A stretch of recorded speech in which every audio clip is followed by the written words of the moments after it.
Hello, I'm Alex Hirsch, and I once locked a child in pool jail. Hey, I'm Mike Rianda. I was the creative director on this episode. Hi, and I'm Matt Chapman. I did the voice of Mermando. Also a writer on Gravity Falls. Say,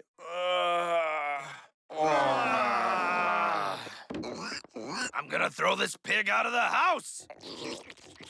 You called my bluff, pig. On the bright side, pun very much intended. This is, we've talked in some of the other commentaries about how the second half of the season, we were sort of, we were a little bit behind, and we were trying to make sort of simpler sitcom-ier stories just because they seemed easier. Yeah. And we were We're a little burnt out. we were a little burnt out. This actually, the genesis of this entire episode, I have to give credit to storyboard artist Eric Fountain, because he was one of our artists, really funny guy, and he did this drawing of two like merman brothers that said Mermanos. Oh yeah, that's right. And it was just so funny to me. I don't know, something about that cracked me up, and I had like Mermando in the back of my head for a long time. And when we needed an episode, I'm just like, all right, we're doing a pool episode. His name is Mermando. Yeah. Mabel's got a crush. Everybody, go. And it proved to be a surprisingly difficult episode to write. Mike, you want to talk about that a little bit? Yeah, I mean, this certain episodes I have this like, you know, I don't know. I've never worked harder on an episode and had it like kind of stay in the same realm of quality.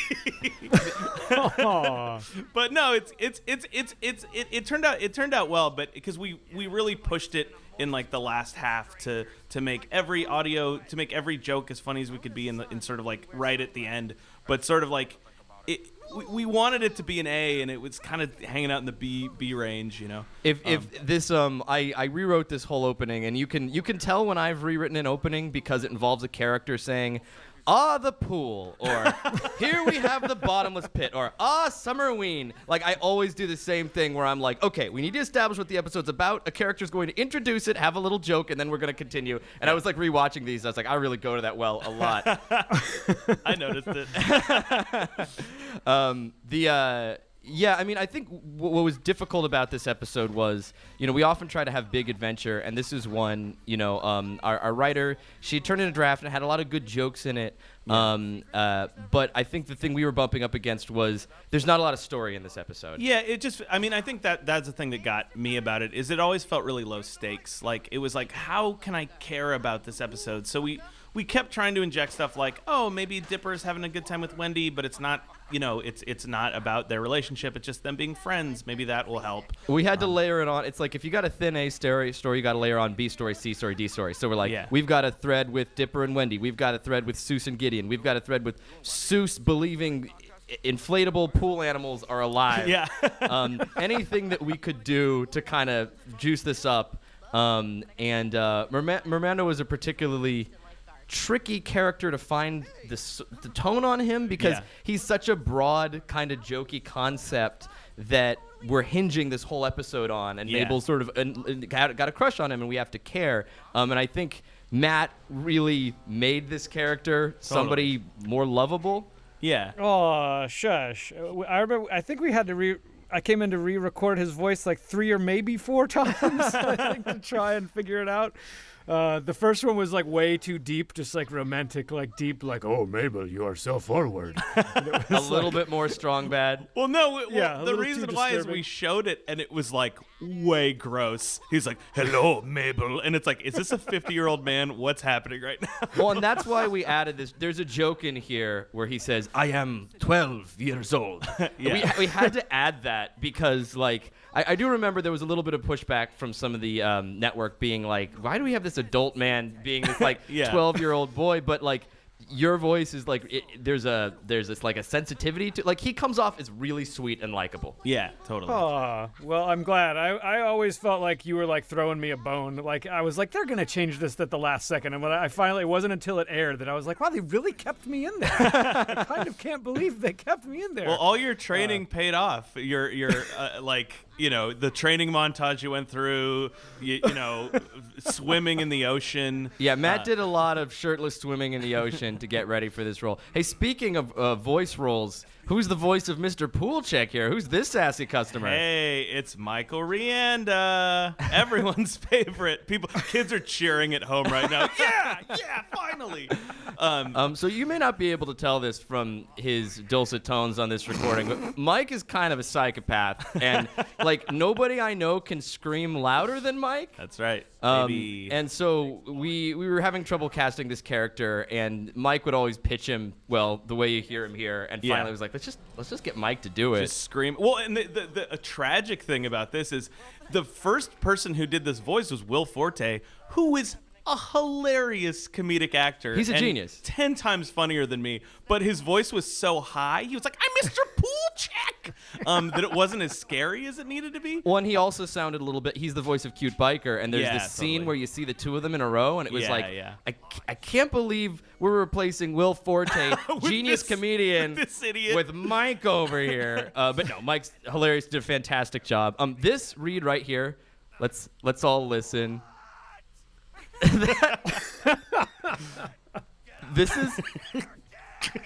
That's the loudest I've ever screamed in my life.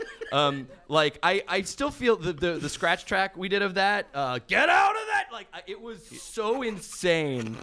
Well, I think it was like you kept doing it louder and I kept laughing harder, and it was like so late that we were just trying to like make something work for ourselves. Well, because this is just sort of, it's such a thin, hacky, Stan wants Gideon's chair. So if Stan's going to react, the only way I could make it like land for myself is that I'm making fun of I'm going to sit on this chair now. Yeah. What? Like I had to like really push it. This amazing gag by Aaron Springer, the co-director of this episode. Whenever you see like weird buff men contorting themselves into shape, you can guess that it's Aaron Springer. Yeah, Aaron Springer's like the funniest drawer that has ever lived in the world.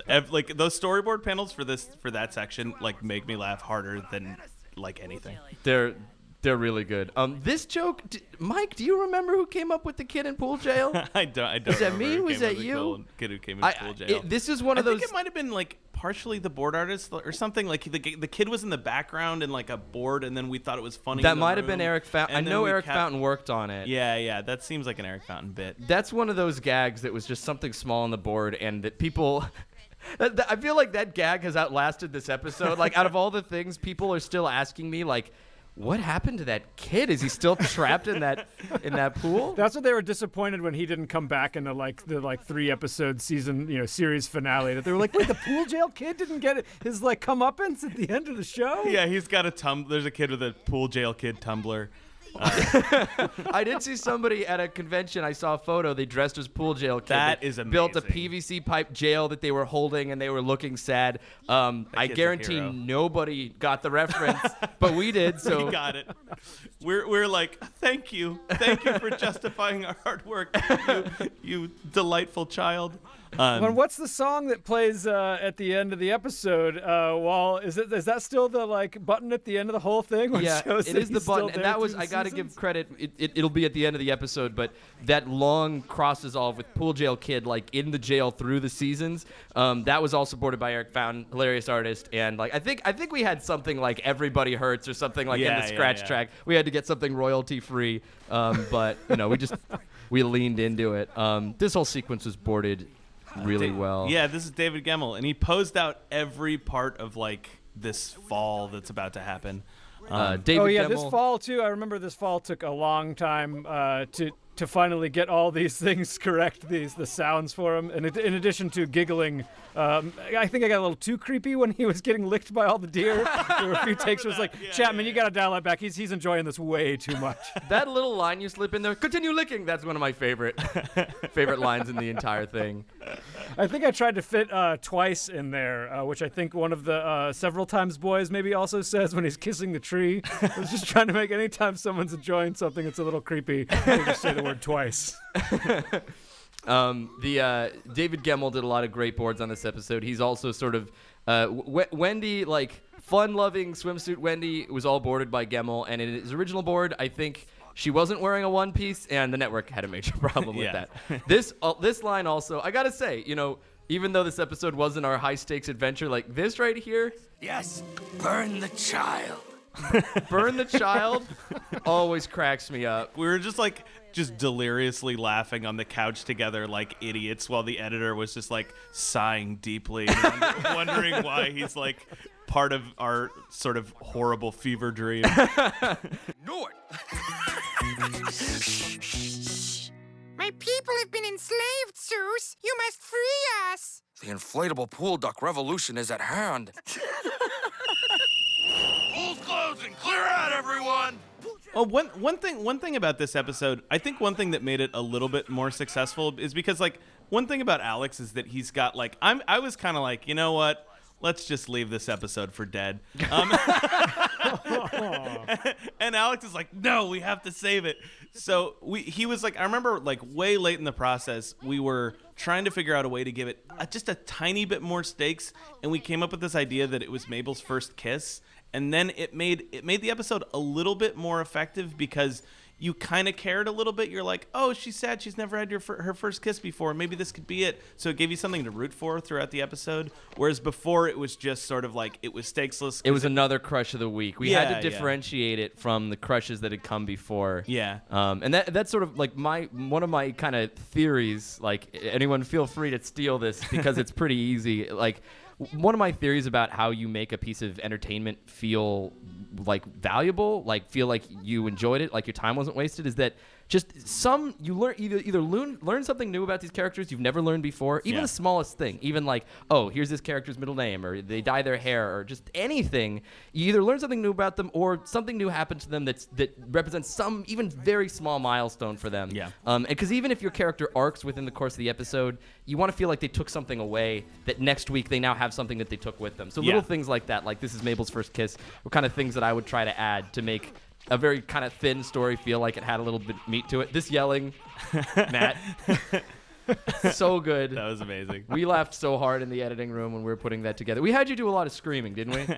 Yeah, there was a good bit of screaming. There's especially, I feel like I just became scream loud guy sort of towards the end. I think there's a lot of screaming I did in the end episodes of the season as well. It was always a fun part of doing records for you, Alex. I'm so sorry. Well, I had to learn, me and Mike came into this with very little experience and quickly learned that making voice actors scream multiple times at the top of their lungs is the greatest way to get talented people to hate you. So we would try to save the screams till the end of the record. Yeah. Like save them all. And I'd try to have them do 1 or 2 takes rather than 3 or 4 takes if possible. Yeah, totally. Because that stuff is a nightmare. I love what you're talking about with the first kiss too. Is that was fun too because we got to call back to all that later when there's the reference in later episodes to Mermando, and doesn't Dipper make some comment about how he's a terrible kisser even later on? Like, Yeah. We got to call back to this stuff. I think he makes a joke about like how it was his first kiss and he prefers not to think. Well, I remember there's a line in Sock Opera which always got a laugh when we pitch it in the room where Mabel's talking about Mermando and Dipper says, "Oh right, Mermando did not care for Mermando." Just like mutters that to himself while he's like flipping through a book because like clearly he's remembering. That's partially Dipper remembering this and partially like me remembering like what a hard episode this was. Yeah, and watching it, I don't think it was a bad episode. No, but I just it's think funny. it was just hard to write, Well, I think again, probably for me the hardest thing to write about this was I think in our early drafts, and I totally blame myself because I didn't catch this when we were breaking the story, but your episode's in trouble when your first 2 act breaks are the same plot point. Yeah. Originally, it was Mabel meets Mermando. The first act break is I'm lonely. I want to leave. And then the second act break is I still want to leave. Yeah. And it was like, oh, that is 21 minutes of nothing. Yeah, so it just means the middle of your episode is just a giant double beat. It's nothing happening. So I moved it so that she learns he's a merman at the end of Act 1, and at the end of Act 2, like it's the we're getting out of here to try to futz it a little bit. And that's one thing that I like super credit Alex for in terms of this whole show, where it's like he just wouldn't let this stuff be bad. Or like if we had a week, he was going to spend every minute of that week trying to make it better. And it was super nice, as an employee to just like work on a show where your boss wouldn't let anything be bad ever.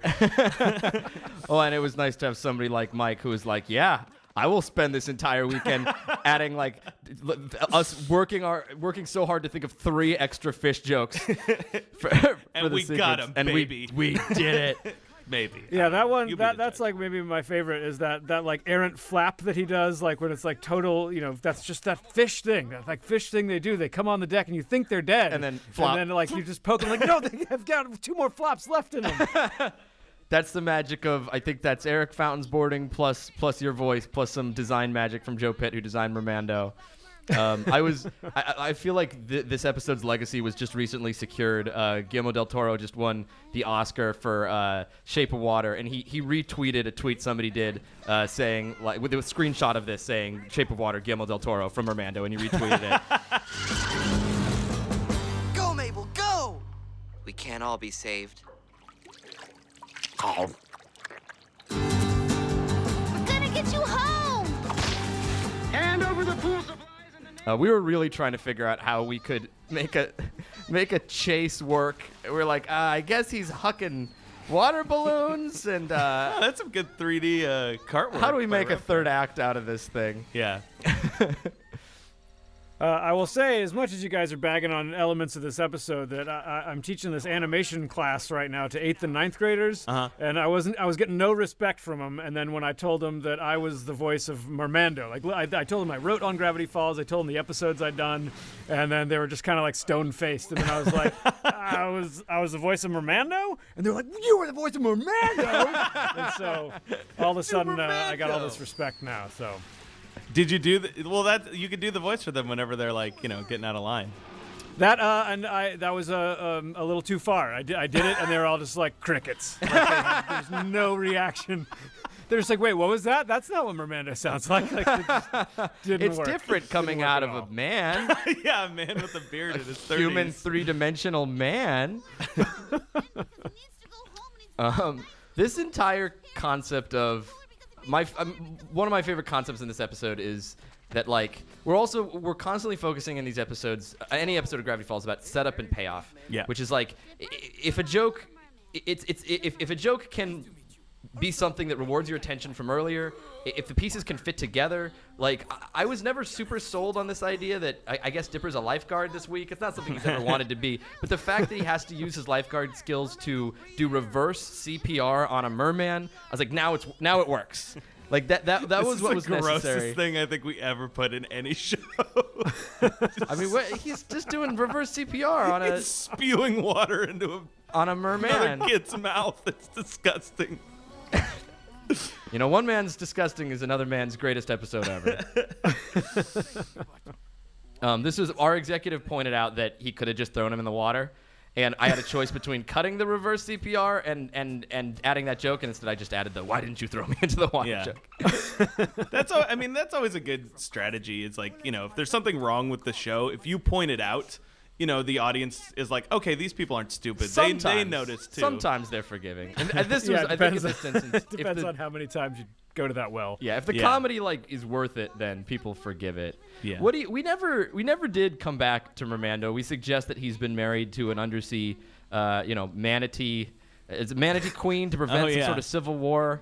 We wanted him to be happy the because families. we're at least if you made him like a sympathetic character, then it seemed like Mabel's relationship was like worthwhile as opposed to just like the guy of the week, We always underestimated.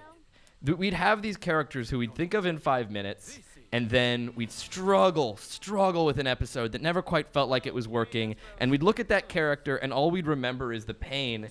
And then audiences would fall in love with these characters. Yeah. And we'd be like, oh, like, we have to flesh out that cynicism. Like, we have to, like, detox from all the memories of all the drafts we had to do to get that character likable and, like, Yeah.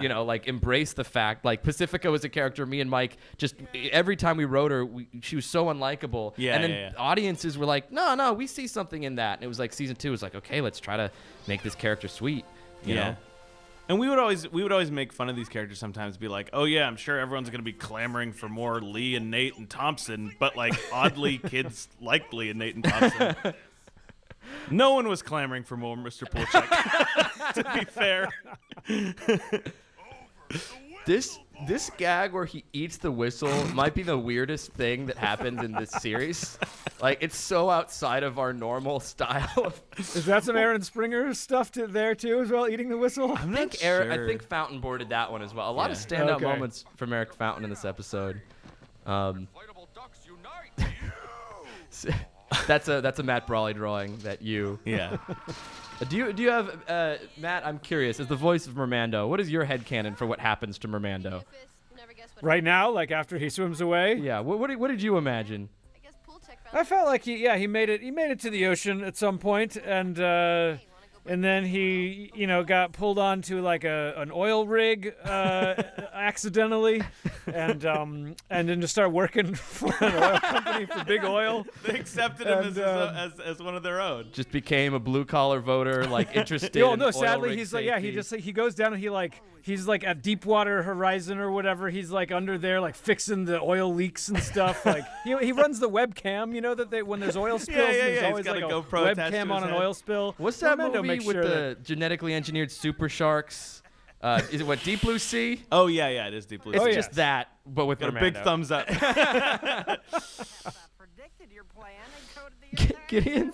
Gideon's American flag shorts, such a good choice. I don't know if that was. I think that might have been our designer. I think that might have been a designer or board artist who came up with that. But it just It was a delightful.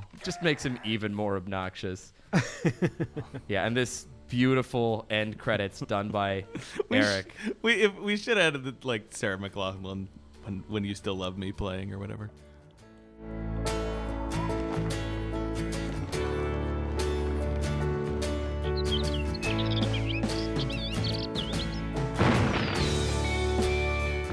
Yeah, this is just so well done. He's all American. That's the important part.